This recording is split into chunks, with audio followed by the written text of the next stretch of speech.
আসসালামু আলাইকুম। বাংলা সংবাদে সবাইকে স্বাগত জানাচ্ছি। আমি চিন্তিয়া হক। শুরুতেই সংবাদ শিরোনাম। টাকা ছাপিয়ে আমরা বাজেট বাস্তবায়ন করব না, বলছেন অর্থ উপদেষ্টা। এদিকে সাবেক প্রতিমন্ত্রী জাকিরের কাণ্ড, অতিরিক্ত দামে নিজের জমি বিক্রি করতে বাগিয়ে নেন ৪৪ কোটি টাকার প্রকল্প। জানাবো আওয়ামী লীগের নিবন্ধন স্থগিতের প্রজ্ঞাপনে কি লেখা আছে, এবং সর্বশেষ জানাবো গর্ত থেকে বের হয়ে সংস্কারের তালিম দিচ্ছে, বলছেন খসরু। শুনছিলেন সংবাদ শিরোনাম, এবারে বিস্তারিত।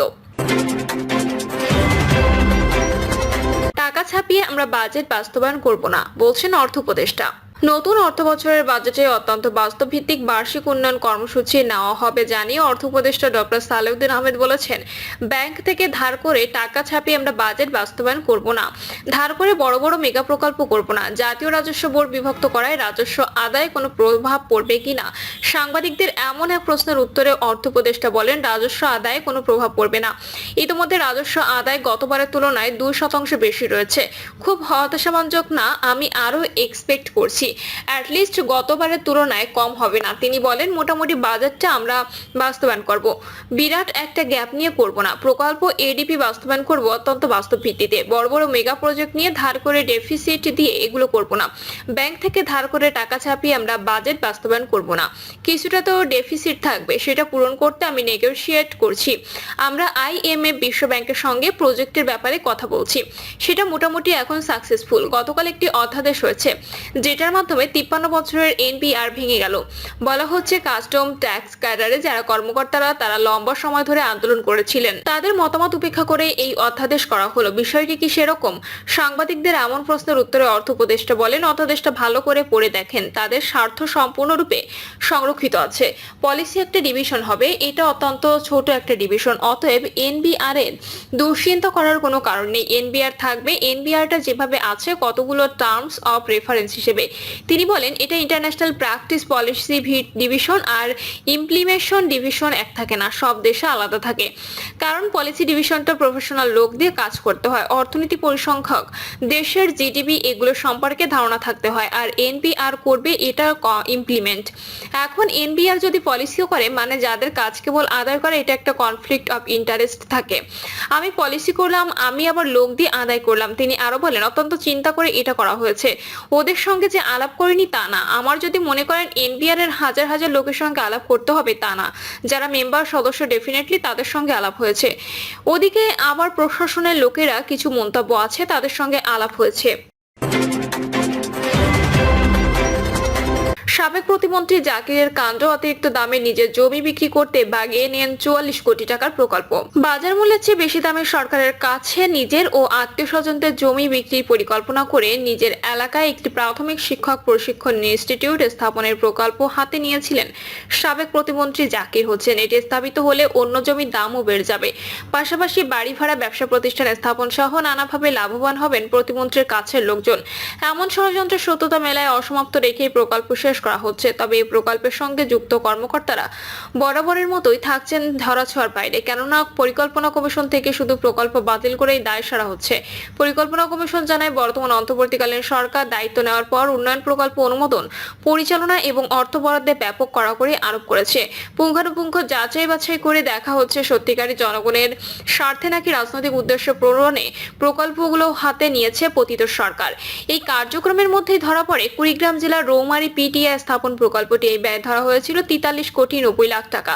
এটি বাস্তবায়নের দায়িত্ব ছিল প্রাথমিক ও গণশিক্ষা মন্ত্রণালয়ের আওতায় প্রাথমিক শিক্ষা অধিদপ্তর।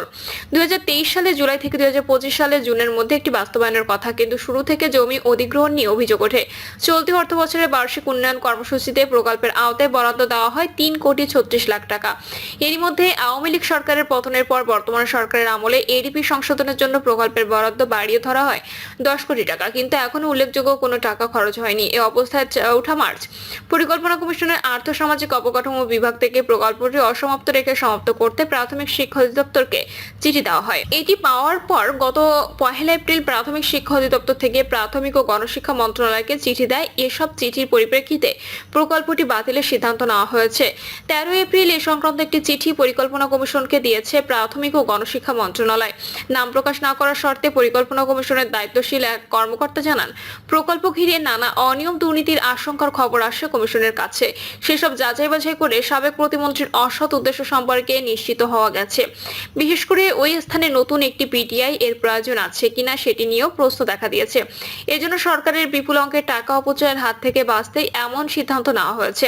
তবে পরের সম্ভাব্যতা সমীক্ষা ও নিড অ্যাসেসমেন্ট করে দেখা হবে, যদি সত্যিকার অর্থে সেখানে পিটিআই স্থাপন করা প্রয়োজন তাহলে আন্তর্জাতিক মানের একটি পিটিআই স্থাপন করা হবে, কিন্তু আপাতত চলমানটি বন্ধ করা হচ্ছে।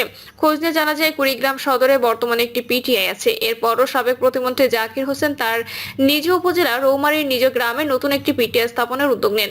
এ সময় প্রকল্পের উদ্দেশ্য সম্পর্কে বলা হয়, কুড়িগ্রামের রৌমারী, রাজীবপুর ও চিলমারী উপজেলা এবং জামালপুর জেলার দেওয়ানগঞ্জ ও বকশীগঞ্জ উপজেলার শিক্ষার গুণগত মান উন্নয়নে প্রতি বছর 200 জন প্রাথমিক বিদ্যালয়ের শিক্ষককে মৌলিক প্রশিক্ষণ দেওয়া হবে, কিন্তু কুড়িগ্রাম ও জামালপুর দুই জেলাতেই একটি করে পিটিআই বিদ্যমান।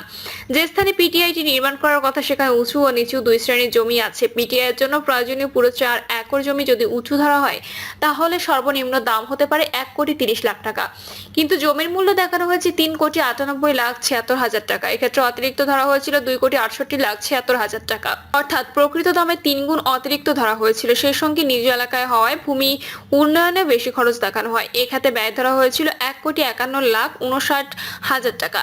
এসব অভিযোগের বিষয়ে 2023 সালে সেপ্টেম্বর মাসে তৎকালীন প্রতিমন্ত্রী জাকির হোসেন গণমাধ্যমকে বলেছিলেন, চরাঞ্চলে শিক্ষকদের সুবিধার্থেই পিটিআই করা হচ্ছে, আর সেখানে আমার পরিবারের কোনো জমি নেই, তবে গ্রামের আত্মীয় স্বজনের জমি আছে, কিন্তু সেখানকার জমি বাস্তবে দাম সরকারি দামের চেয়ে 3 গুণ বেশি। এখানে পিটিআই করে লাভ নয়, বরং লোকসান হচ্ছে। এ প্রসঙ্গে ট্রান্সপারেন্সি ইন্টারন্যাশনাল বাংলাদেশের নির্বাহী পরিচালক অন্তর্বর্তী সরকারের দুদক সংস্কার কমিশনের প্রধান ডক্টর ইফতেখারুজ্জামান বলেন, এই প্রকল্পটি বন্ধ করাটা যৌক্তিক, কেননা ক্ষমতার অপব্যবহার করে এটি নিয়েছিলেন সাবেক প্রাথমিক ও গণশিক্ষা প্রতিমন্ত্রী।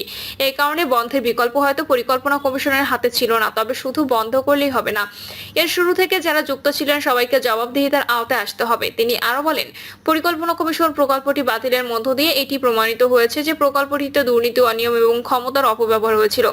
কাজেই এর সঙ্গে যুক্ত সাবেক ওই প্রতিমন্ত্রী, স্থানীয় সহযোগী এবং প্রকল্প তৈরি ও অনুমোদন পর্যন্ত যারা যুক্ত ছিলেন তাদের সবাইকে জবাবদিহিতার আওতায় আনতে হবে।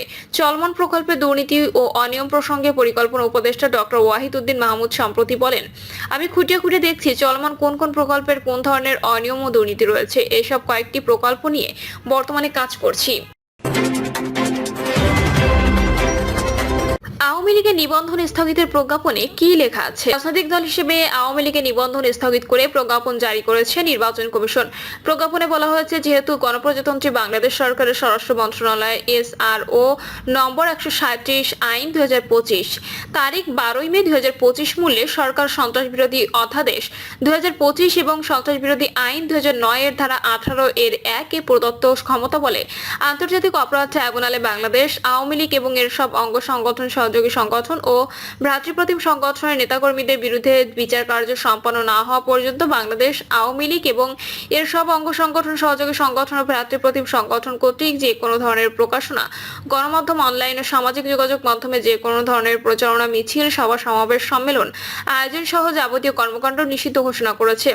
যেহেতু বাংলাদেশ নির্বাচন কমিশন রাজনৈতিক দল হিসেবে বাংলাদেশ আওয়ামী লীগের নিবন্ধন এত দ্বারা স্থগিত করলো, এদিন রাত 9:30টার দিকে রাজধানীর আগারগাঁওয়ের ইসি সচিবালয়ে ইসি সচিব আক্তার আহমেদ সাংবাদিকদের বলেন, স্বরাষ্ট্র মন্ত্রণালয় থেকে বাংলাদেশে আওয়ামী লীগ তার অঙ্গ সংগঠন ও ভ্রাতৃপ্রতিম সংগঠনগুলোর কার্যক্রম নিষিদ্ধ করেছে।